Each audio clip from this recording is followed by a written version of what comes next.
terrestrial and non-terrestrial networks technologies expands coverage, enhances connectivity, increases capacity, bridges the digital divide, supports emerging technologies, and ensures uninterrupted connectivity for users in all areas, urban or remote, creating a more inclusive and connected world.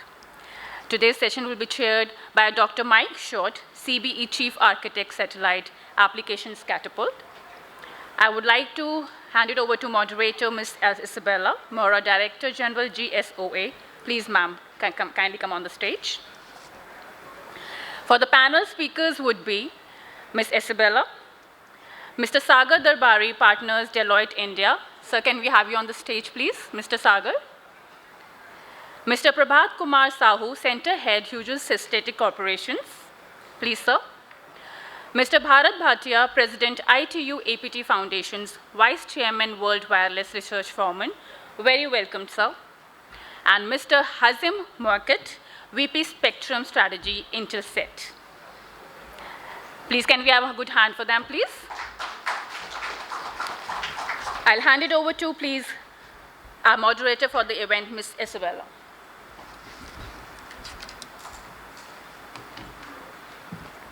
Thank you, and good morning, everybody. It's my pleasure to be here today, and before we kickstart the panel discussion, I'd like to invite Mr. Mike Short to maybe give his keynote. So Mike, we will hand over to you. Thank you.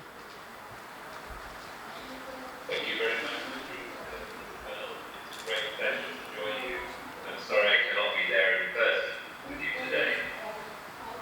In terms of the opportunities for convergence, we should really just reflect that we've actually been working between mobile and satellite together for many years around applications. And if we think about the history of GPS and its origins back in the 1980s, we're really marking 40 years of GPS this year, with the first mobile phones which included GPS back in 1989. So 30 years experience with mobile, but 40 years experience with GPS. And when we see the amount of capability that comes from space to support the applications that we have today, it's really quite phenomenal. Whether it's in areas to do with mapping or areas to do with supporting position, navigation and timing, the opportunities with applications remain extensive. Beyond applications, clearly we see satellite backhaul playing an ever-growing part in terms of helping mobile networks run well. Not all countries have the benefit of extensive fiber or indeed microwave, so the backhaul capability is also growing. But what we're really beginning to see now is more interest in coverage, particularly converged coverage between mobile and satellite. This does depend really on where the customers are, but also depends on the geography of the country. And when we consider the traditional strengths of satellite over rural and remote and marine areas, satellite will play an ever-growing part for coverage. This clearly has to be enabled by things like roaming arrangements between mobile and satellite, or possibly between dual-mode devices rather than separate devices. But we can see ever-growing innovation in those device areas to try and bring together the two parts, the two sectors of mobile and satellite, to address and give us better coverage. The more recent phenomenon we see also is direct-to-device, where we're beginning to see existing cellular devices being used with satellite for messaging and emergency services. This, to me, is an extension of the coverage argument, but really shows a lot of innovation and a lot of potential. And when we put it together, it's not as simple as A, B, C, D, or applications, backhaul, coverage, and direct-to-device, but it's really an innovation phenomenon that's helping to open up new markets. That said, we still need to address issues like spectrum, and I know the panel will cover that, to make sure there is sufficient spectrum to deliver a rich array of services. Even if today's services from satellite might be more oriented towards messaging and simple data, we might need to find more capacity for higher speed broadband data. We might also need to think about how devices develop to handle all sorts of services that are needed. And India will play a major part in this area because of the vast continent that is India, the huge demand that is India. At the same time, we need to use satellites where it can make a lot of difference in areas like Earth observation and possibly helping us to minimize the threats to our landscape, whether it be river erosion or coastal erosion. Earth observation will continue to be a key area, but it will only work if we start to put the ABCD together to actually support a much wider range of applications, a much better supported backhaul market, and a stronger set of coverage obligations. So I wish the panel well. I'm sorry I can't be with you, as I said earlier. I hope it goes well, and there are some interesting exchanges that help to develop the mobile satellite convergence that India fully deserves. Thank you for listening to me.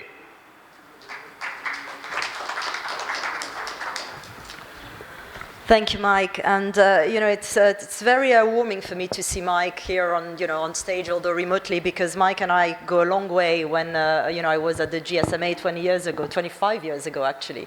So I think it's a really good indication as well of where the integration of both industries are going. So thank you, Mike. My name is Isabelle Mauro. I'm the Director General of GSOA for the last 5 months, so I guess I can still say that I'm new. Apparently, I have 1 more month to say that. For those who are not familiar, GSOA is the global association that represents over 70 companies from the broader satellite industry, from GSO, non-GSOs, operators to launchers, manufacturers, both at global and local level. So today, as you know, we're here to discuss the satellite mobile convergence and the role that it plays in the digital economy. And when we think of the connected society and economy, and I want to frame that maybe in a broader context, we've seen tremendous progress in bringing the world online in the last 2 decades. And it really took a pandemic, however, to bring home the harsh realization of how connectivity is so vital to the economy and the societies everywhere in the world. In particular, in order to have access to education, healthcare, financial services, or even just the ability to work at home. And whilst we've seen, the pandemic has accelerated digital transformation by nearly 7-fold over the last 3 years, we still have 2.6 billion people that are not online, whether it's due to access, whether it's due to cost, or even to usability. And in India alone, 50% of rural Indians remains unconnected, leaving behind millions of people who remains cut off from the benefits of this digital transformation. So how does satellite communications come into play when we think of a connected society and economy, and when we think of satellite to mobile convergence, as Mike has underlined for us? Well, first, one of the drivers is really the rapid evolution of the satellite industry in the last few years. We've seen the industry has been going through a rapid phase of incredible growth and innovation, making resilience and reach really the biggest assets of the satellite industry. And this is the result of really a multitude of new SATCOM services that have emerged, where we see really all different orbital altitudes, services, whether it's MEO, LEOs, GEOs. The trend is really to provide more affordable, more resilient, more efficient, and more secure connectivity, including in the most hard and difficult reached areas and unserved and underserved areas, whether it's on land, in the air, at sea. People nowadays want to be connected all the time. So we're really seeing not only the large-scale implementation of non-GSO systems, but also the design and launch of a new generation of very high-capacity GSO satellites, where you have terabits of capacity, very high throughputs, and software design functionalities. And this is really providing a whole new range of services to vertical industries as well, with IoT, satellite, direct to cellular, as Mike mentioned, and many other new services. So as we are seeing this fast and direct satellite making a huge difference in some parts of the world, So are B2B solutions enabled by partnering with other providers of services, for example, providing cellular backhaul or community Wi-Fi solutions. And these B2B and B2C services are not only directly improving access to information, but they're really bringing economic opportunities to citizens, also to enterprises, including SMEs that are vital to the economy of India and other economies that would otherwise not be connected. And this is really particularly relevant in India, where many citizens and enterprises may best be served with satellite backhaul, as in many cases it may not be geographically feasible or economically viable really to be otherwise connected. So this can also play a significant role in the implementation of programs such as India's government e-governance vision and connectivity for financial inclusion, health, and other initiatives. The second reason why this is so important, for convergence is the second biggest evolution when it comes to satellite convergence and mobile convergence. It's what has happened in standardization. As we look at innovation and growth, some of the greatest opportunities really lay in the progress that is being made to develop standards around non-terrestrial networks. The 3GPP Release 17 really marked a huge turning point with standards that are now supporting 5G and IoT services, which will make it easier to integrate satellite and terrestrial networks into the network of networks. So in the past, when it came to 5G, really satellites were interworking with terrestrial networks. When now you think of 5G and 5G advanced, we talk about integration of technologies, which means adding satellite to the 5G component. However, the next phase of 3GPP, like Release 18 and potentially Release 19, will include higher throughput bands above 10 gigahertz that would unlock much higher throughput, enabling core 5G services. And so what we will see is really a unification of technologies where 6G is defined from the start. So based on different technologies, rather than seeing it as an add-on, as was the case until now. So what does this mean as well in terms of policy making? Because as you know, the policy making and policy frameworks are really crucial to how industry, how services and technology develops. Well, the next chapter is how regulators are going to take into account, really, in their policies, how satellite becomes a holistic part of an ecosystem that will encompass both space and terrestrial technology, where satellites are really part of a software-defined, multi-layer, multi-orbit network of networks that really spans multiple bands in GSO and non-GSO domains, all interoperable with each other. And as satellite is increasingly playing an important role in the ecosystem of 5G and in the future of 6G, this will require that FSS, BSS, and MSS spectrum is safeguarded for satellite in order to be able to offer these non-terrestrial network services. And in particular, as this year is a WRC year, I have to remember, and it is important to remember that we need to ensure that satellite spectrum is also supported with regulatory certainty and enabled by policymakers who really support this non-terrestrial and terrestrial integration. And indeed, as we look at the future, it's not only about ensuring that we have enough spectrum, but it's also ensuring the way in which administrations assign spectrum. So for example, administrative allocation really continues to be a very valid instrument for regulators, enabling industry to continue to innovate, to invest, and to deliver on our common objective that we have with governments of achieving meaningful connectivity to all. So let me conclude by saying that as we are seeing an increasing satellite mobile convergence, it is really evident that the way forward, the optimum solution for future connectivity, does not lie in one technology alone, but really in a combination of technologies, pooling their strengths to increase cost efficiency, to increase coverage, whilst simultaneously working together to deliver the exceptional resilience and greater availability for a much larger number of citizens and enterprises, making IoT a reality everywhere in the world. Ajay Banga, who is the former CEO of MasterCard and now the president of the World Bank, said, "You cannot have the Internet of Things without the Internet for everyone." So it is really critical that the satellite and the mobile industry work together with government to ensure that satellite-mobile convergence becomes one of the driving forces to both serve the needs of advanced users and services and also to bring online the billions who remain unconnected. Thank you. So with that, I really want to now turn around to my distinguished panelists, and including Cristian, who is online with us, and maybe kick off the discussion. So maybe as a first, I hope you can you hear? Is this working? Okay.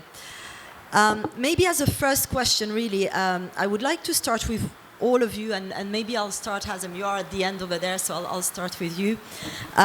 You know, very briefly, maybe, what does non-terrestrial network mean for you? Hazem. Thank you. For us, it means integrating satellite and bringing satellite closer to everyday use. Historically, all the telecommunications verticals have been separate, and they have been sort of isolated from each other. And what it means to us is that now satellite is becoming more and more mainstream, and it's becoming part of the solution, and it allows us to provide ubiquitous coverage, and it's also going to enable certain kind of services that have not been delivered before. I mean, you talk, for example, about accurate agriculture, you know, those type of applications that are ideal for satellite communications. So indeed, it means all these things to us. So, Bharat? Thank you, Isabelle. And good morning to you all.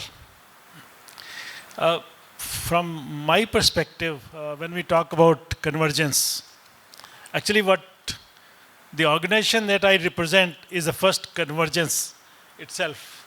I'm from, many of you know me, I'm from the ITUAPT Foundation of India, where we are actually converged between both terrestrial and satellite entities. So we have almost equal weightage on both the side, and we try to bring a very converged view to the Indian entity as well as in the ITU. But coming to the reality, today, when we talk about convergence, if you go on a flight today, for example, you are able to connect your normal phone, which is using the normal satellite network. As a backhaul, it has been used for ages. I mean, it's nothing new. You can use backhaul on your phone in a flight. You go on a cruise ship, you're still able to use. But those were all based on satellite being used for providing the backhaul connectivity and not connecting directly to the customer. What we call today as direct to device, that is a new technology, and that is where the convergence is leading to. We are going in the future to a way that a consumer, a person, whether he's a farmer or he's a fisherman or he's on the Mount Everest or he's on a ship, he's able to directly connect his device through the satellite network, and that's what the convergence is all about. Thank you. And when we talk about this, two things play a very important role. And Isabelle talked about standards. I think it's a very important role of this is that 3GPP is already working on this. And the other is the spectrum. So both spectrum and standards play a hugely important role in the convergence. One example that is already happening in the world, I think companies in the US called Link or something, they have already started using a base station, an IMT base station on a satellite platform.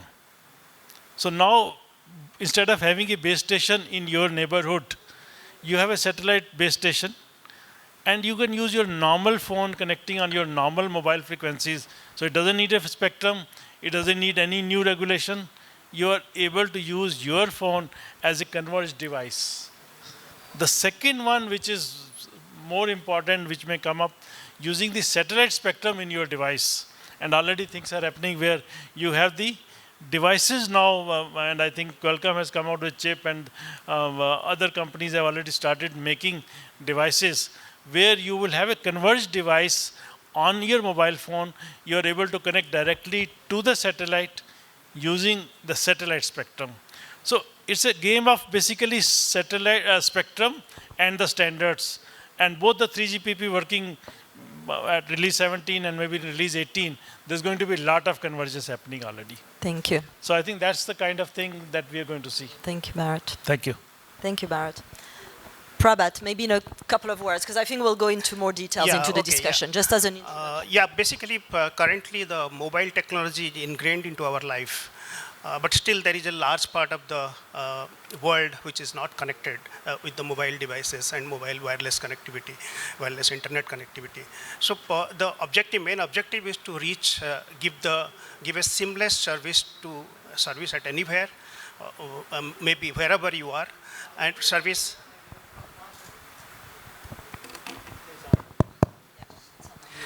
Yeah, so service anywhere, and then ubiquity service to the any place which is still not reached, and we also have a service scalability where we want to reach a very broad geographical area through the satellite footprints.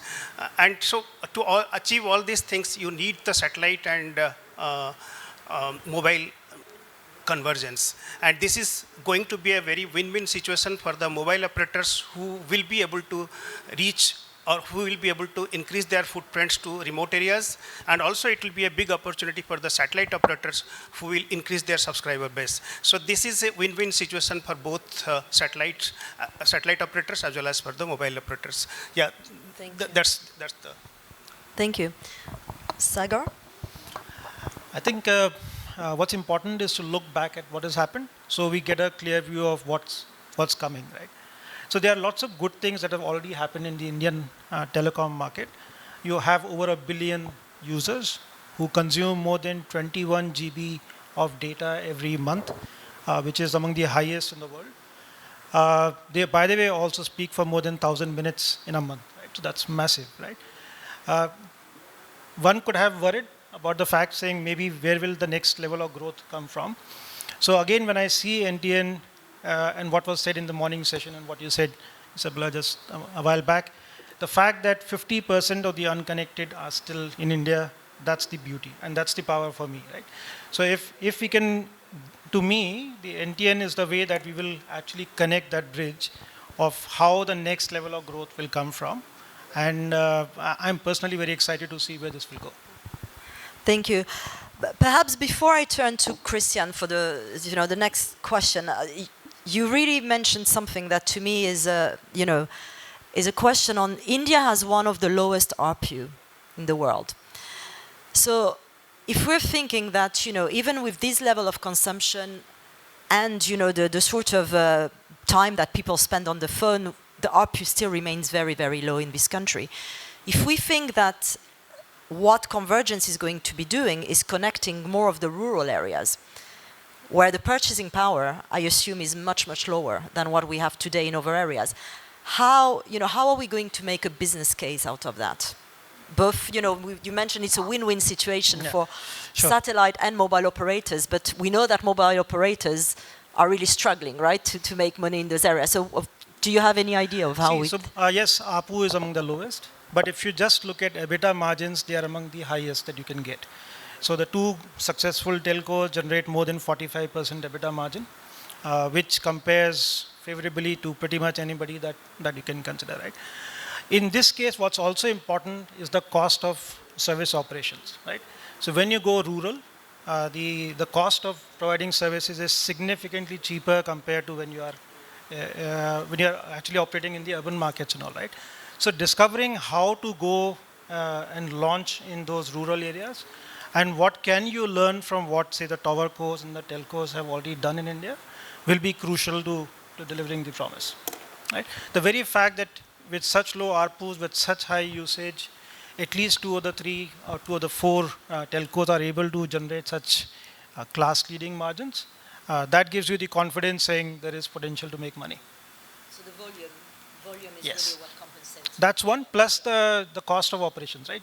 Urban is significantly more expensive than rural.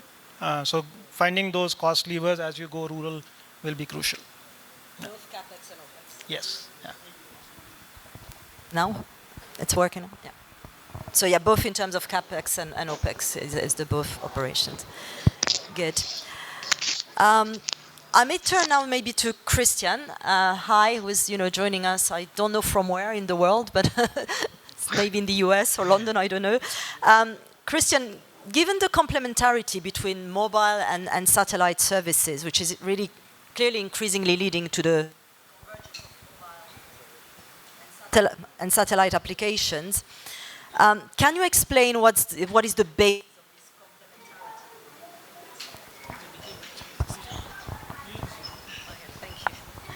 So could you explain what is the basis of this complementarity from the satellite perspective?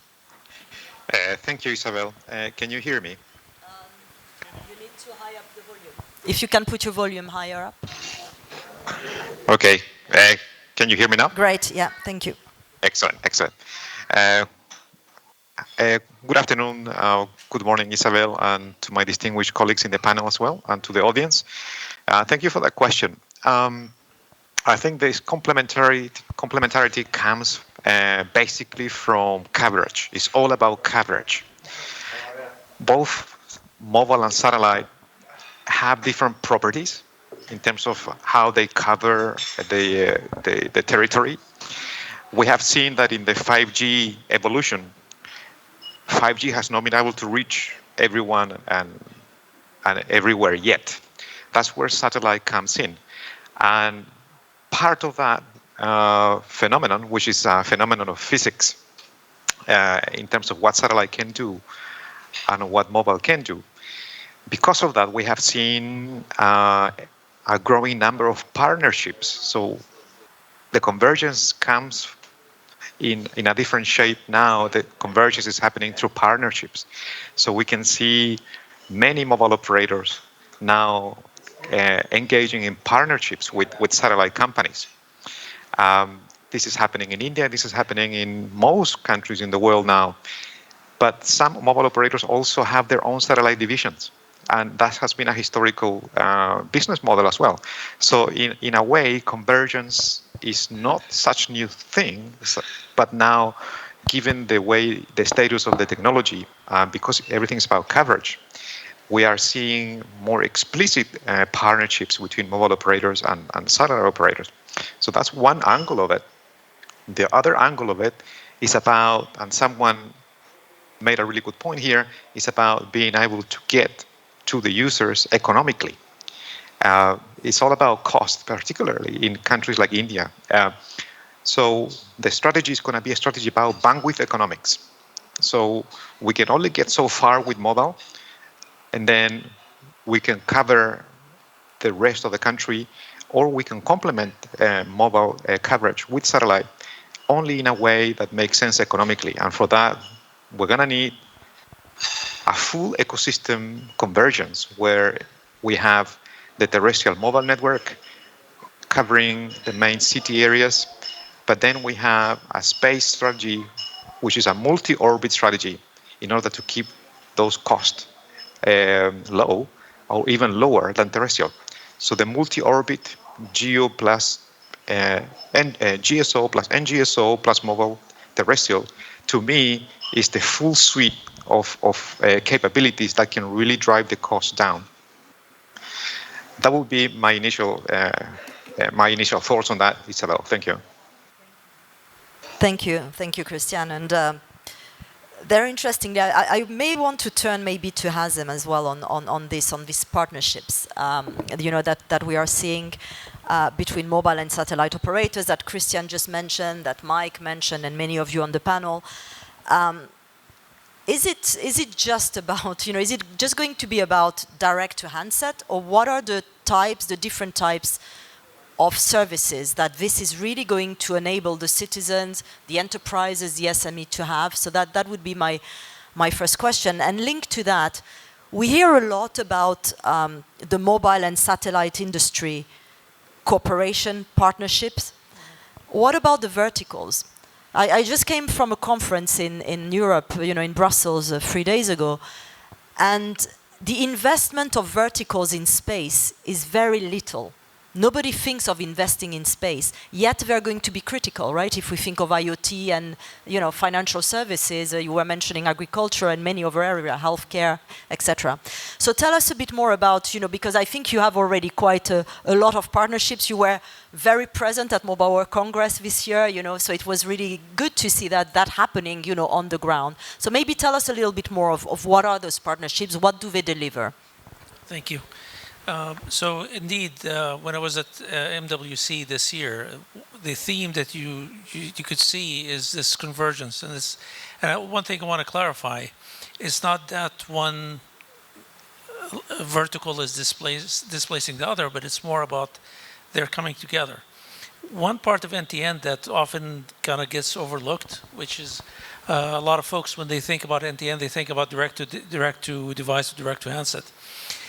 NTN is also about standardization to the point that you mentioned before, which is for those of us who have worked in the satellite industry, we have always had our own ecosystem. We have always used our own modems. We have always used our own waveform. The direction right now is that we want to work and use the same waveform that are derived from 3GPP standards. So suddenly now the satellite terminals use the same waveform and the same chipsets that are used in mobile phones. So that's going to drive the cost significantly down for satellite communications. So it's not only about direct to device; it's about really being integrated in the ecosystem. So it's devices will be able to talk to each other more readily because it's all uses the same chipsets. What this allows us to do is that there's like I was saying, there is the B2C component, there's a B2B component, right? So on the B2C, it's obvious that it gets integrated with the MNOs, that you essentially you are able to provide ubiquitous coverage, so you'll not have dark spots anymore or dark areas in terms of your coverage.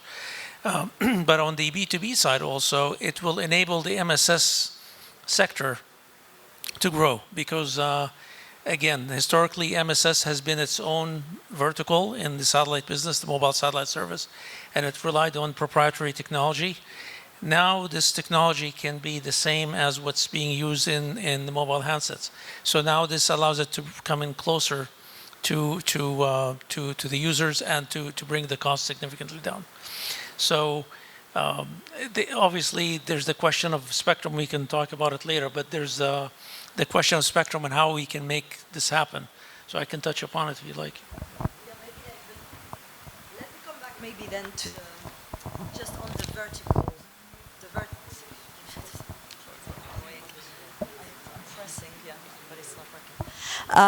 Just on the verticals, are you seeing any, the way you partner with mobile operators, is it too early yet to have these sort of partnerships with vertical industries, or is it something that, like you start already having, like if you think of financial services, healthcare?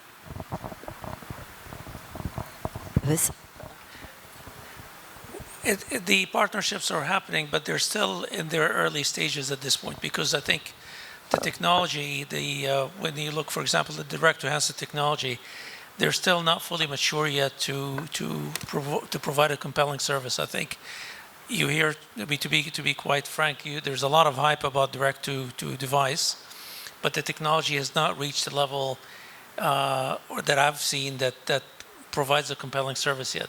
But definitely we do see the sectors coming together in many ways. Thank you. Bharat, we heard, dark spots. I think Hazem mentioned that. Your association, as you said, represents the sort of mobile and the satellite. We hear a lot about ubiquitous connectivity. What does that mean exactly? It's a very beautiful big word. What does that mean exactly on the ground, and how is that relevant to NTN and then TN integration? Yeah, so this ubiquitous term has become very important and very famous in India. At least everybody dealing with telecom in India understands ubiquitous. The real reason being that we work a lot in the ITU, and ITU has been working on these standards for 5G and now 6G. And always mobile operators, and this is the difference between mobile operators and the satellite operators. Mobile operators are excellent in dealing with the customers, in reaching out to the customer, reaching out to the verticals. Satellite net folks are very good in terms of coverage, in terms of technology. How do you, as long as, once they come together, that is where the convergence is needed. And that is the convergence which India was trying to bring together, pushing ITU into accepting that NTN is a very important part of the 6G technology. In 5G we tried, didn't work. But in 6G, at least we are somewhat successful. India took that, and we from IAFI took very specific proposals to the ITU that let's make ubiquitous as a usage scenario, as a part of the 6G. It's not as a one of the to-dos.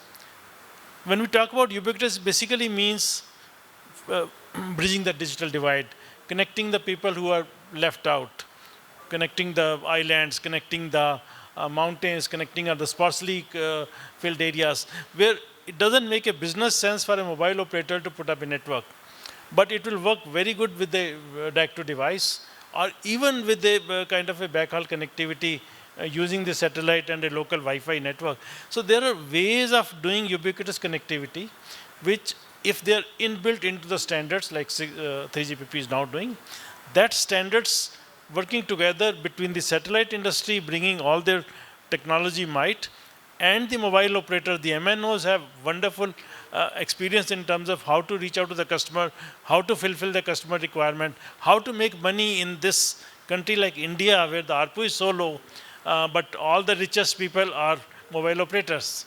So all the money has come from mobile operators. So there's a lot of money, there's a lot of this, but with the lowest ARPU also, with the billions of customers that we have. So I think ubiquitous as a part of 6G, combining TN and NTN together is going to be really the one that will bring together the benefits that we are looking for in the area of health and agriculture and everything. If I just Hazem, yeah. make a quick comment, and I think this is the point about making the business case and how do you make the business case to connect these areas. I think this is when government come into play, when they up the ante on terms of obligations to cover, now that there is a service, that there is a technology that's available, or perhaps through incentives or through subsidies of some sort that would say, hey, the technology exists that you could to provide that coverage. Let's go ahead and do it. But I think its policy is really important in this respect. Thank you. Prabhat, I want to turn to you because we've heard a lot so far about the win-win situation, the advantages of convergence, of mobile and satellite. But what are the key challenges that you see as well? Yeah, I mean, the satellite mobile convergence is a wonderful idea, which is definitely improving the service continuity, service ubiquity, as you mentioned, and the service scalability. But yeah, it has a lot of challenges as well.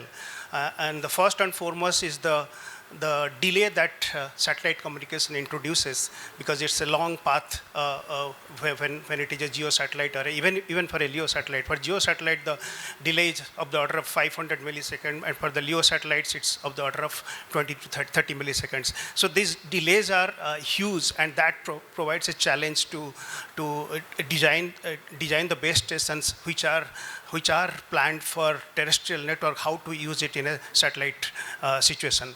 That's one. And the second thing is the satellites are actually moving pretty fast. For example, the LEO satellites are moving at 27,000 kilometers per hour type of speed. And when the satellites are moving so fast, and the frequency that the mobiles or the base stations are transmitting and receiving, there is a Doppler shift in the frequency. And if there is a Doppler shift, that's of the order of around 40 kilohertz for a 2 gigahertz type of communication when the satellites are at a 600 kilometer height. And if those things are there, then because timings and all are very, very important in a base station for when you are doing a cellular wireless communication. And those Doppler shifts will pose a new problem that how the satellites, how the base stations will operate in when the frequencies are changing what they are expecting.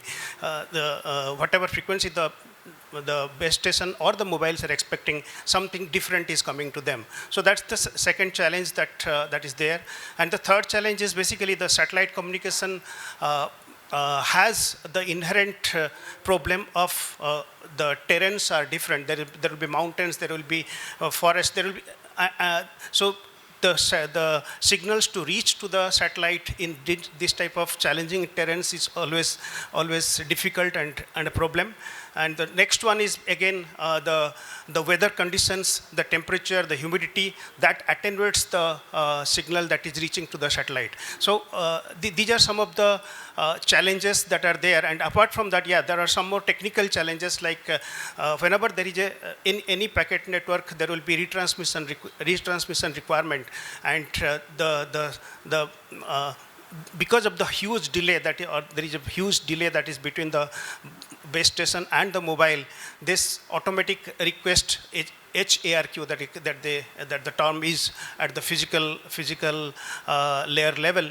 So ARQ, automatic repeat request, those timers are very short in a terrestrial network, and that poses a huge challenge in a satellite environment. Yeah, of course, the other problems which are more commercial is basically the launching a satellite network requires a huge number of satellites. Let's say, for example, the Starlink has 500 satellites to cover the entire globe, and so that's a huge cost, and it is not so easy to recover that cost when you are just doing a satellite communication or satellite broadband operation. So and of course that the last one and not the least is that there is a security problem that may come also, because once the base stations are in one of the 3GPP release, the base stations will be part of the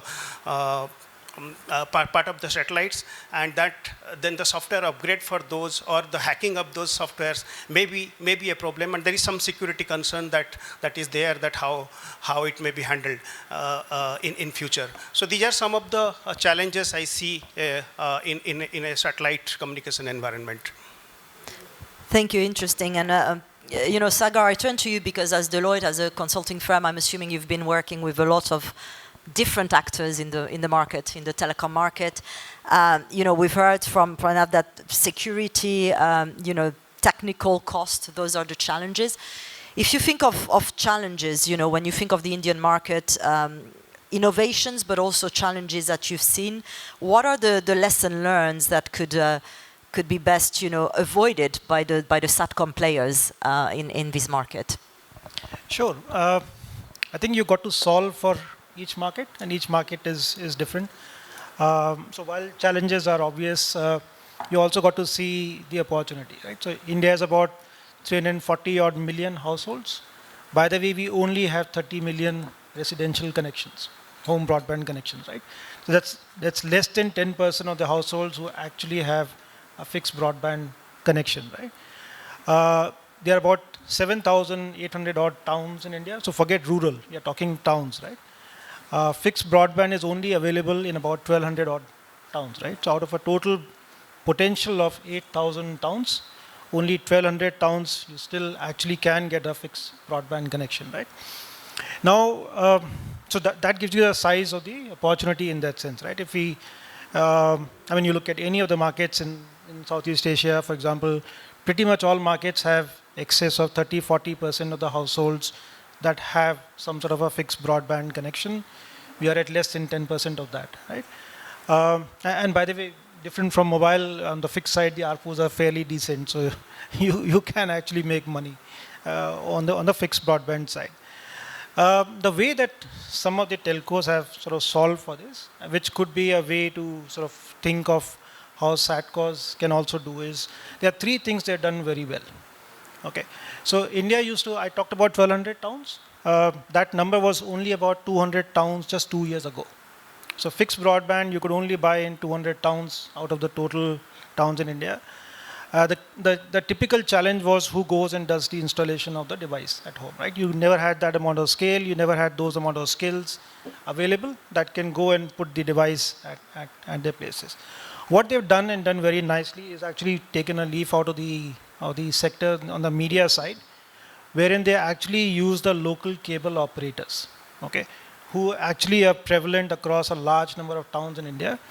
And they've largely used the local cable operators to scale up from 200 towns to 1,200 towns. Okay, and by the way, the intention is to go to 2,000 plus towns by the end of this year. Okay, so again, it's a very different way of thinking about which part of the value chain should we own and which part of the value chain can we actually work with somebody else, right? And to that extent, they've even trialed models which were completely abhorrent to telcos in India in the past. So for example, I mean, I think somebody talked about the fact that telcos are very good in customer acquisition and satcos are typically very good in engineering side, right? But just to scale up the business, they've been happy to give a portion of the revenue to the local cable operators so that there is sustenance. They go and train the staff, they go and ensure that the devices are working and so on and so forth, right? So that's one area to look at. The second area, which is again back to some of the stuff that was talked about earlier, which is the cost of providing services, right? So again, India is a classic example wherein the telcos came together to form a TowerCo. Okay, so India is the largest TowerCo, which was actually created by the telcos themselves. So the ability to share infra and use it to bring down the total cost of service is an existing model, right? So how do we learn from that? How do we ensure that you don't end up replicating all the services which are there? I think that's an important area to solve for. The third, and that goes back to the point that you made, Isabella, which is on the ARPUs are very low, right? So how do I make money, right? I think one of the things about India is that we are all hooked onto sports. Movies is a massive thing. Video is sort of proliferating all across. So again, telcos, the way that they have driven ARPU is by bundling content as a part of the main offering itself. Okay, so instead of you going and buying a Netflix on your own, by the way, if you do a prepaid recharge, depending upon what level of recharge you do, you get a Netflix for free. It's not just content, right? In a large part of India, the bigger challenge is access to basic services. Okay, so for example, telcos in India have gone and tied up with companies that provide telemedicine and pharmacy kind of thing. So if you take a particular recharge, you do not pay access fee to consult a doctor. Okay, so again, in a large part of the rural population and all that, they are able to therefore make the ARPU go up and deliver a value proposition which is very here and now. If I am sitting in a village and I need to consult a doctor, traveling all the way to a town to consult that versus being able to consult using internet, that's a fantastic proposition, right? So some of these things, if you think through how could they be relevant for satcos, can change the business model assumptions completely. That's great. So, scaling, sharing, new business models like, propositions like bundling. So all of these are things that as well the satcos maybe can look into. Cristian, to turn back to you on this complementarity that you were mentioning, and some of the key challenges that we've heard, how do we ensure that this complementarity of infrastructure from the telcos, and the satcoms continue to function in harmony, but also how do we ensure that both sides can fully develop their evolving capabilities? So how do you reconcile both, as we are going into a world of more convergence? Thank you, Isabelle. So both satellite and mobile infrastructures have challenges. So the key challenge for mobile has always been coverage, while for satellite, coverage is not a problem. With one satellite, we can cover an entire region.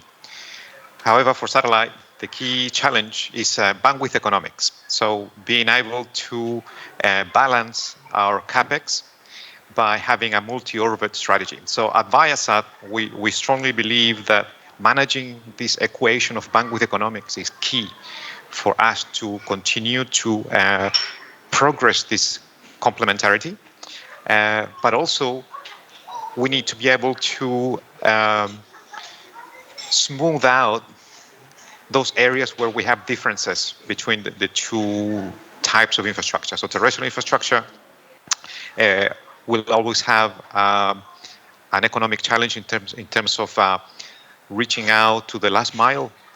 We still have 3 billion people in the world, according to the ITU, who are offline. So we need to be able to resolve that issue, and we can only resolve that by progressing our convergence. So from the space side, bandwidth economics is a key multi-orbit strategy. From the terrestrial side, being able to empower and capitalize from having this satellite mobile partnership will be key in order to reach those 3 billion people that are yet to be connected to the internet.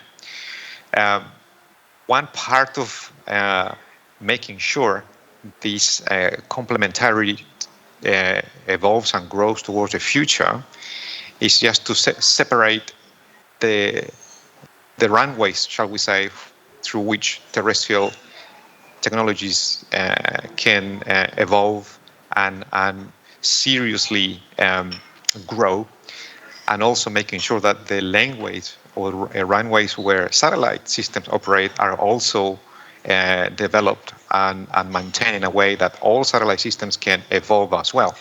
So both terrestrial technologies have a path of evolution as well as satellite. Terrestrial, for example, we have seen some great success in using the low bands for connecting everyone. Someone mentioned there that still access to basic services is a challenge. I totally agree with that statement. We have seen that when we reach people with coverage, then people's lives gets better and better in terms of access to basic services. Terrestrial technologies can do that much better in those low and mid bands because it reduces the cost, not just for the operator, but also for the user. And then for satellite, we obviously depend on bands, and the more capacity we need, the more bandwidth we need. Therefore, we need those high bands in the millimeter wave band, particularly Ka band, in order to achieve those bandwidths and speeds that we need to break that equation of bandwidth economics. That's extremely important. So we need these two areas of infrastructure to capitalize and evolve from those strengths that they already have. So mid and low bands for terrestrial are great, and millimeter waves such as Ka band for satellite are also the future in terms of this bandwidth. And particularly, I'm going to put my hat of satellite operator here as ViaSat. We need to make sure that the satellite industry itself develop a stable environment for multi-orbit deployment. Geo satellites are probably the lowest cost solution when it comes to megabit per second or gigabit per second to the user, while the latency question, which helps in terms of niche applications, for example, like gaming. Gaming might not be a top priority yet. I think basically access to basic services might be the priority.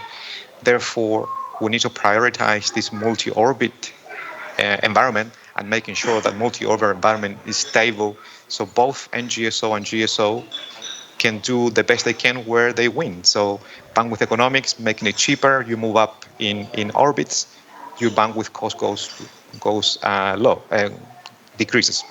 In LEO, yes, you have gains in latency, but there are still very niche applications there, which millions or hundreds of millions of people in India are not likely to capitalize from them at this very, very point in time.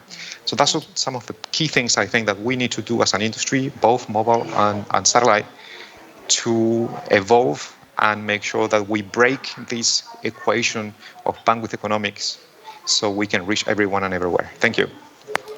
Thank you, Cristian. And I think, so, I heard coverage and bandwidth economics is those two challenges that convergence can really bring, together. And I want to see, Hazem, we were discussing yesterday about the key drivers, when we met that are behind the convergence. in particular, I want to touch upon something that we've just mentioned en passant, but we haven't touched upon, which I think is quite critical. It's what kind of policy framework do we need to make this convergence a success, whether it's about spectrum, licensing, market access. What do you see as the critical drivers as well of policy? Well, we discussed earlier that NTN is quite broad, so satellite is one component of it, but there's also HAPS, and there's other type of technologies that are all under the ambit of NTN. But if you take the satellite part of it, if you are looking at the direct-to-handset technology, what's happening right now, this can be done in two flavors from a regulatory standpoint. It can be either done as MSS within the regulatory framework of a mobile satellite service. But the more interesting flavor that is being talked about is satellites using mobile spectrum. And this puts a lot of regulators in a tough predicament, because that does not fit in the box. The regulatory box that we are kind of all used to is that satellite operates in satellite spectrum and mobile operates in mobile spectrum. When you're talking about direct-to-handset, particularly some of the companies that basically want to put a node on the satellite, and they want to fool the phones into thinking that they're talking to a tower, but in reality they're talking to a satellite. Under the ITU definition, that is called MSS, Mobile Satellite Service.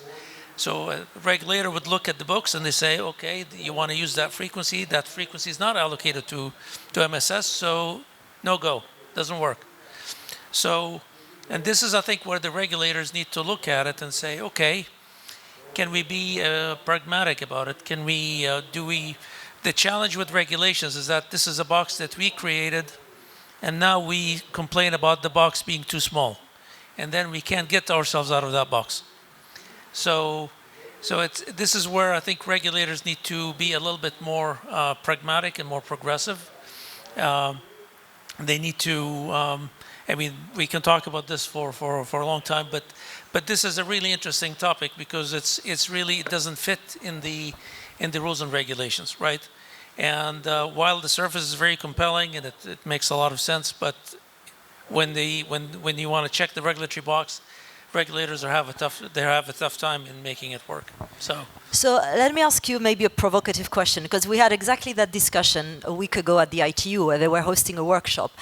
And what I'm hearing in essence is that we are asking, the ITU or regulators to be more flexible in their thinking, right? Because there are rules that have been there for a long time, and we need flexibility to adapt to the market. At the same time, though, we keep hearing from industry, whether it's mobile or satellite, we need regulatory certainty. How do you combine this? How do you reconcile this certainty and flexibility? Like, is it,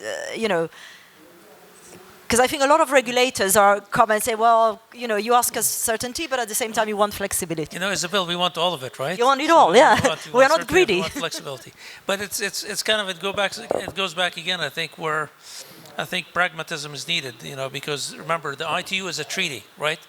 And countries are sort of obligated to meet that treaty. And in that treaty, it says if you launch anything in space and that something emits a frequency, you need to register that service, and you need to follow certain ITU rules. So now this is kind of the predicament. Is this service, is it an MSS or is it not MSS? But speaking about certainty, it's time perhaps to accelerate finding a regulatory solution to these technologies, because if you, on one hand, you have a very compelling technology that can provide a service, do you really want to stop it because there is no regulatory framework to make it happen? Or should we try to accelerate how we look at regulations and try to advance them so that they catch up with technology? Because the way we look at this NTN, it's two things. There's the push from technology, because the technology has developed now so fast in the past, particularly in the past few years, where satellite cost has come down. where HAPS, and a different technology, HAPS are maturing and they're becoming more available. But then there's also the pull side, because there's a lot of demand for connectivity. Everybody now expects to be connected. Every plane that I get on for all practical purposes, you get on and you get at least you get free texting, right? So there's this expectation that you want to be connected all the time, right? So between these two, I think we have a situation where I think regulators, and particularly progressive regulators, have to kind of take the lead to come up with a solution. And I think there are solutions, but it takes some guts. So that leads me, Bharat, maybe to ask you a question about this, integration of NTN networks into 6G and how the ITU will. And I know you, in your introduction, you addressed a little bit about that, but how will the 6G framework be further developed by the ITU? And what can administrations do to support that, we see more of this integration in the frameworks that are going to be designed moving ahead? Yeah, so I think the point about the regulatory boxes it's a very critical in the ITU also. So I've been an ex-regulator myself, and knowing how the regulators work. In the ITU, we have got a separate group that deals with satellite spectrum and MSS and those things. And the separate group that deals with the terrestrial mobile spectrum. And bringing them to talk to each other is almost next to impossible. We have one topic which is common between the two, I think L-band, between 4C and 5D. Last 8 years, they have not progressed even 1 inch on that, because the two don't talk to each other. The way the ITU is structured is that satellite spectrum is here and the policy is here, the terrestrial spectrum is here and the policy is here. Stop. And that is something I think we as an industry, we as governments have to proactively work. The Radio Assembly 23 is coming up in Dubai, where they are supposed to restructure the ITU.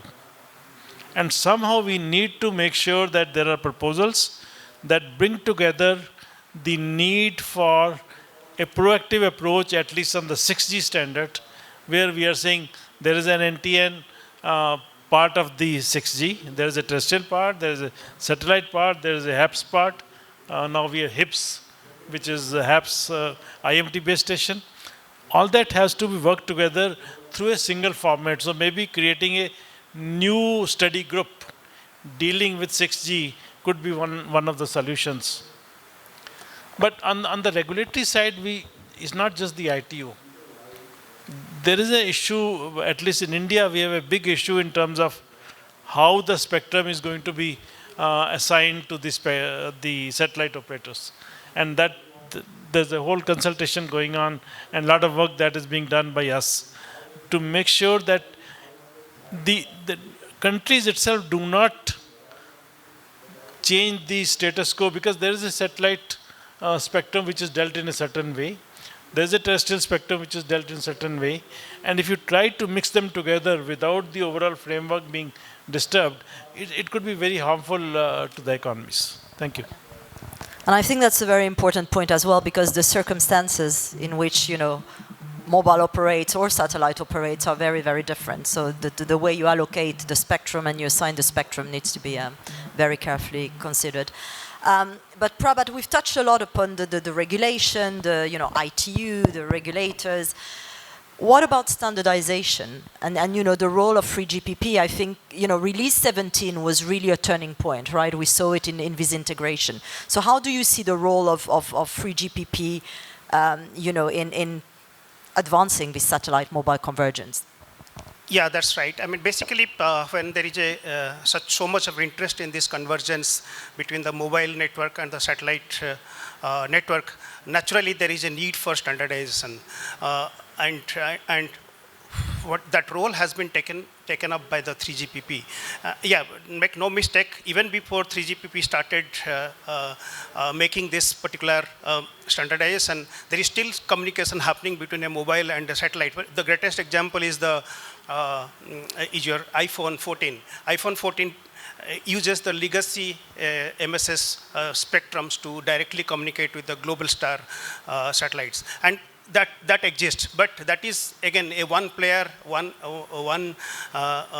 mobile producer and one satellite service provider having a connectivity. But that's not the objective. The standardization objective is that any mobile can talk to any satellite at any point of time. So that's where the importance of standardization comes, and it all started with when the 5G definition started from release 15 and release 16 time frame, and that time the study groups were prepared that how to integrate the NTN into the 5G communication, so that in future all the benefits of 5G can go into all those remote areas where it is not reaching right now. They started with those study groups, and by the time of release 17, which you just mentioned that it's the turning point, yes, the first solution of satellite integration with the mobile cellular operator started, and that is what it calls the transparent connectivity. And here, the satellite actually acts as a payload carrier. The mobiles directly connect to the satellites, and from the satellites, it acts as a repeater and sends it to the satellite gateway on the ground station, and the satellite ground station is connected to the G node B, which is the cellular element, cellular infrastructure element. So ultimate objective of the mobile is to reach to a base station of the 5G so that it can further reach to the core network and to the entire wireless network. So that's what is happening through the satellite as a repeater. And here the satellite functionality is pretty less. It is basically converts the frequencies, and also it amplifies the signal to some extent. So that's the only role that it plays as a repeater, so that the mobile signals directly reaches to the base station, cellular base station at the ground, and then it reaches the entire, it has access to the entire cellular network. So that's the way it happens, but in release 18, there is a one step ahead. Basically, it's called the regenerative method of communication, satellite communication, and here the base station itself, or part of the base station itself, is on the satellite. So here the base station has the capability to do the packet processing now, because the part of the base station is already in the satellite, and so once it does that, then there is an improvement in the performance, because there is some packet corrections and all those things, error correction, all those things happens at the satellite itself where the base station is.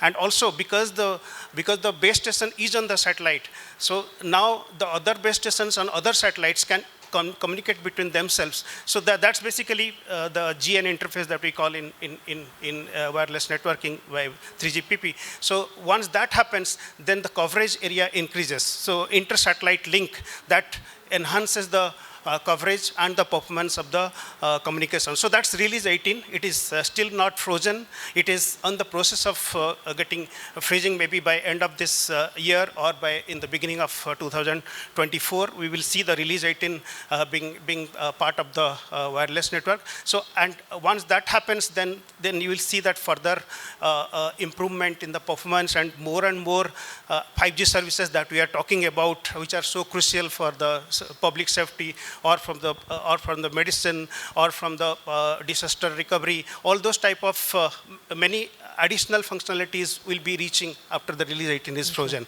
So those are important aspects, and it is not only actually the 3GPP is having two tracks. One is this, they are adopting the base station, which is the NR base station for the NTN, and the other part is the IoT part also, for providing satellite IoT communication. And for that, the 3GPP is adopting the NB-IoT protocol and the LTE mobile protocol, LTE-M.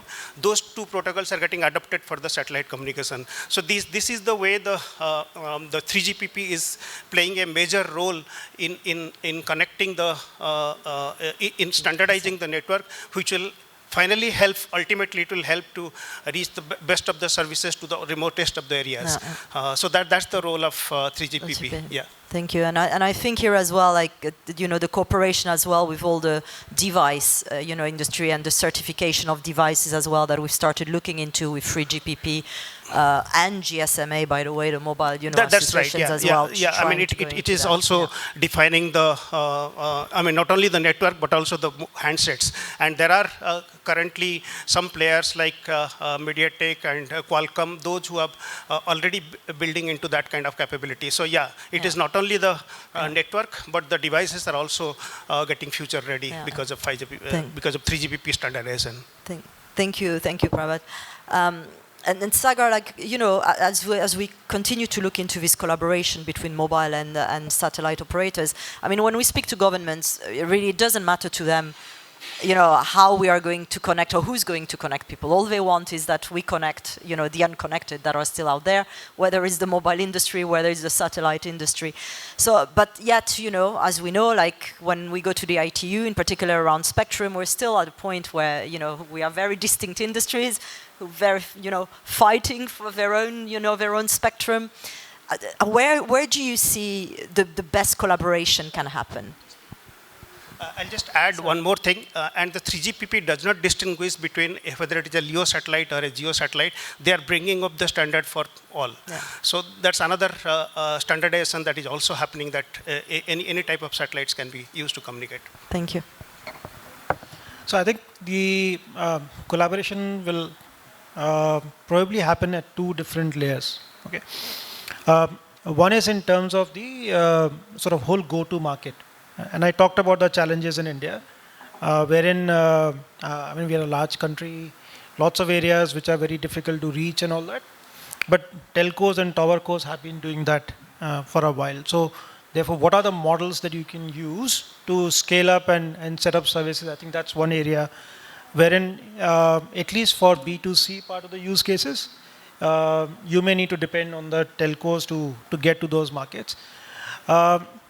But beyond that, I think there's a lot more that can be done in some of those areas, which I don't think are compete in that sense.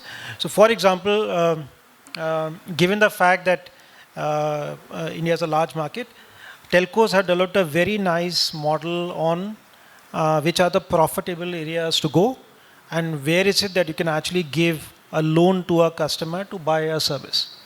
Right? So given the fact that that knowledge sits with the telcos, you could use that to also say, if I have to subsidize some part of the terminals that we use, can I use the insight from the telcos to actually get to those areas, right? So they have a way, even in a large country like India where not a lot of people have a credit score, given what they've been using on the telcos, you can actually understand who can you actually give some sort of credit to, right? So look at it in two ways. I mean, I'm sure that the spectrum piece will get solved at some point in time. But more importantly, in terms of if you're starting to think of how do you get to the market, these are two good areas to look at. Okay. So again, first is go to market. Where do you go? How do you go to those markets? Okay. And second is because the device or the terminal does play an important part in the adoption, how can I be sure that I can actually go to the places that I won't have an issue in terms of recovery of the devices and all, right? So those two areas maybe. Thank you, all very interesting. But whilst I'm at you, because I think we need to come to a wrap, maybe I just want to ask in the audience if there is one question. I think we have maybe time for one question. So, oh, that's a lot. Can somebody give the mics, please, to the audience? So maybe two questions. The gentleman on the front, or yeah, here. My question is how this convergence of satellite and mobile will provide the connectivity for all those digital age technologies, big data analytics, robotics, or IoT. Where the latency is the very important things. I do not understand where the latency of the satellite and the mobile put together will be able to provide that much of the characteristics. All right. Firstly, it's very interesting. Ex-GSMA colleagues, I'm Vikram Tiwatia from COAI, represent all the telcos. It's good to see you, Cristian, as well. So, I'm not clear, and I want to be happy to hear. We always talk of coverage, right? Satellite, what is the USP? Coverage. Okay. Now, if you're trying to cover the 3 billion people not covered, then where's the smell of the money? Right. So coverage is already there where there is returns on investment. And so one of the things is the restrictive part is the power of the mobile to connect to the tower, or the sheer power, the power amplifier restricted to 23 dBm, right, or 2 watts. So what in the satellite sphere for the coverage, is there a case for increasing the power of the device like we did for HPUE, right, in 3GPP? So the power of the device will significantly help enhance coverage. So some thoughts on that. The other is, in economic terms, ITU-T R&D, I don't know where the discussion is to attract the investment for this coverage. Because GSR maybe, but any suggestions on how do we talk about attracting the money for this effort? Technology, okay, fine, it's there. But let's talk about money. Okay, so I'll take the last one and then let me know who wants to take what. Yeah, I think I just wanted to share some experience on satellite connectivity. And, we have in India a very huge USO fund. And there is an obligation to connect the unconnected. In fact, we did it a long time ago when we hired Inmarsat satellite transponders and gave it to the consumer at the normal, very cheap rate. So I think that is one idea which I would like to put to this panel. That is one. The other which I am concerned as a physicist is that the delay, how is the delay and the quality of services being tackled? Because the Doppler shift is something which is physics and there is nothing one can do about it. And so also the transmission delay. So I would like to know these two things. And this suggestion can be taken forward because the USO will be too glad to cross-subsidize the satellite cost. And one more thought, that the capex can be reduced because the launch cost by some of the agencies like ISRO and maybe Elon Musk and some of them can be brought down. So one can think of it also. Thank you. Who do I start? Yeah, maybe I can try answering your question regarding how this delay and the Doppler shifts are being handled. In satellite, the inherent challenge is that the delay is causing a problem. Okay, and it will continue to do so unless there is some radical solution comes to it. But what has happened over a period of time is that the GEO satellite has become LEO. So the delay that was 500 milliseconds has reduced to 20 milliseconds. So there are certain applications which can withstand the delay of this 20 millisecond type of range and still give some solutions, still give some applications to work reliably. So those are the type of applications will be more prominent here. The solution of the delay which is impacting the working of a mobile or a base station, that has been solved by the 3GPP. That okay, how to shift the time slot to in such a way that the mobile and the base station can talk to each other in sync. But the delay, inherent delay, that is which is the path, that cannot be taken away completely. Right now, the delay has been reduced by going for the LEO satellites, and maybe further down. LEO satellites are currently around 500 to 600 kilometers up. Maybe it will still further come down with some HAP and all those type of other reflectors, which can help to reduce the latency a bit less. But this latency problem is there. Okay. Okay. Yeah, that's currently 20 millisecond using a LEO satellite. Okay. That's the current solution. From the Doppler point of view, that has been addressed quite well by the 3GPP. So there are some pre-compensation and post-compensation method that 3GPP applies to ensure that the frequencies are corrected at the mobile as well as at the base station, so that the connectivity between base station and the mobile is actually achieved in a proper manner. Thank you. So yeah, that's the I could try. Maybe somebody else. Bharat? Yeah, so I think latency has been resolved. If you look at LEOs, it's almost similar. So there is no issue of latency and those technical issues. I think more or less 3GPP has worked, and the lower. That's not the issue. The issue is what Vikram has really brought about is on the market size. When we talk about covering the unconnected, which is those 3 billion people, the ARPU doesn't exist to justify. And that's where I think he rightly brought up, the policy interventions are very important. Somehow we need to get the governments involved in doing this, and ITUD can perhaps step in here. That's where their role is. How do you bring investments into that area?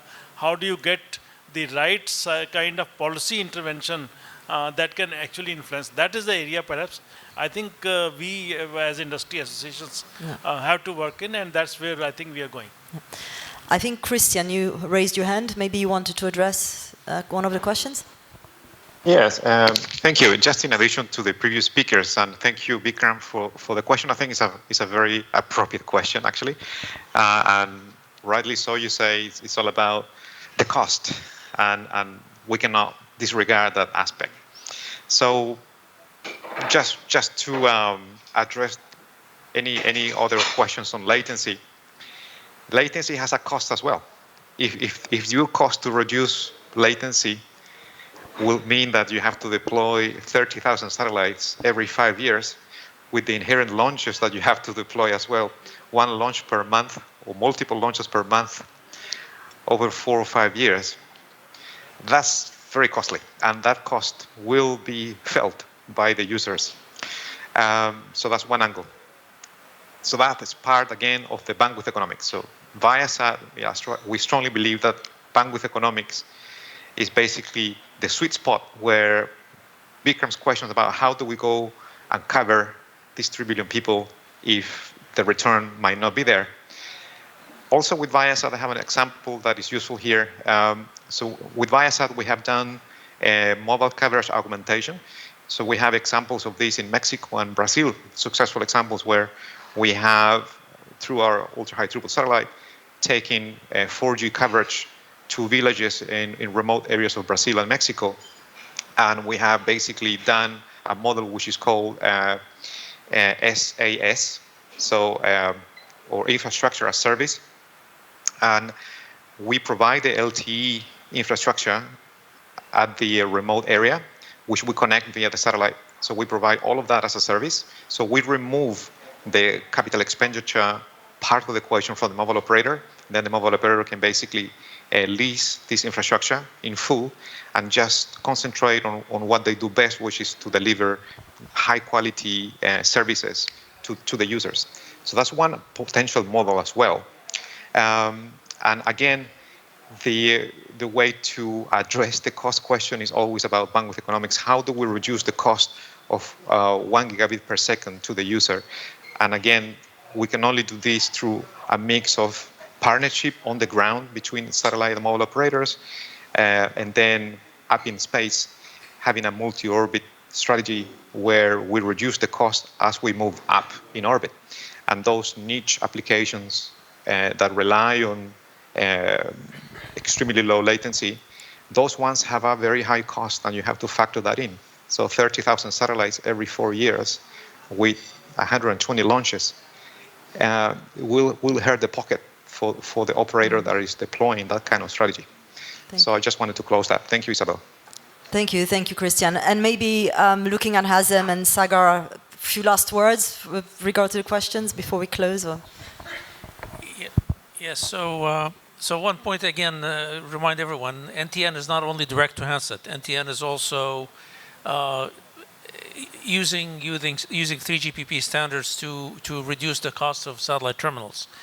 And for example, at Intelsat, we work a lot with very cost-effective deployments, ViaSat deployments that enable mobile service in remote areas. So and then to your point, Vikram, about the money, I think when you balance the economics of deployment terrestrially, and it's a good point, it balances out potentially when you can cover multiple countries. Because remember, when you come up with a solution like this, the direct-to-handset solution via satellite, you're not serving one country. You're serving naturally you're serving the whole globe, right?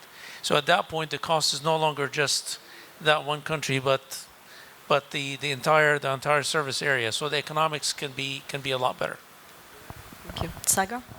So I guess everything has been said. I'll just cover the question on the big data analytics piece, because that's been on the agenda for a very long time for telcos. I think we have already seen a lot of that happening. It's largely been used for internal use cases. So planning the network better, planning the fiber specifically better and all of that. But I think COVID taught a few lessons which I think will be used as the MNOs and SATCOs start to work together. One of the biggest ones, for example, was that during the COVID period, a lot of people moved away from the main towns and went homes, right? So the demand planning that the telcos used to do completely changed. Okay, so instead of having massive amount of capacity in the category 1 towns, suddenly they needed to put capacity in category 2 and category 3 towns. While they were just catching up with that demand, suddenly everybody started coming back to offices. Okay, and again you had to now go back and rejig the supply chain. So again you had to have capacities in Bombay and Delhi and places like that, right? So there are multiple use cases that can happen. I think the very fact that these are complementary in the way that you use the satellite info to use MNO networks and vice versa, I think that's a big area that ideally should help drive a lot of this convergence between the MNOs and SATCOs. Thank you. Well, thank you, everybody. I think, for me, we've heard a lot. It's cost, technology, business model, policy. There is still a lot of areas in which we need to have a closer dialogue to this convergence to happen, to this convergence to be a success. Myself coming from the GSMA for 15 years before, I joined, and so there's a lot of faces from the other side. One of my main aim as well when I joined the satellite industry was like to really have this possibility of bringing the two communities closer together. Because I really do believe, it will be for the benefit of everybody and citizens, again, enterprises and every government. So let's continue this dialogue, like the couple of days here, but, everywhere where we meet. And I think, this is potentially going to be something really huge in order to bridge, this digital divide. So thank you again, everybody on the panel. Thank you, Cristian, for joining us remotely. And thank you to all of you to listen to us. Merci beaucoup, as we say in France. Thank you. Thank you, ladies and gentlemen.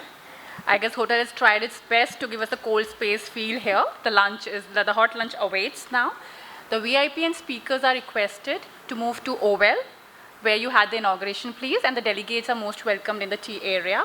Thank you, the chair, Mr. Mike. Thank you, Isabella. Thank you, the panelists, please. Thank you so much.